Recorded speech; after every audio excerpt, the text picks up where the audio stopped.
Good afternoon, Ice Cream Ninja Nation. Today, let's just do a little food review. People are doing this thing called ghost kitchens. We're going to check this out right now. See what we got. I haven't opened it myself. Okay. Tater tots, steak, diced onions, shredded cheese, and sour cream. Let's give this a shot. Get some of the sour cream, a little bit of this. See if we can get this out of here. Oh, it's sticky, okay.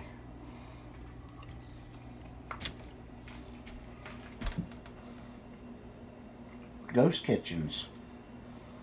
Not bad. Definitely. Thumbs up. Thank you. Like, subscribe. Check out our regular channel, Ice Cream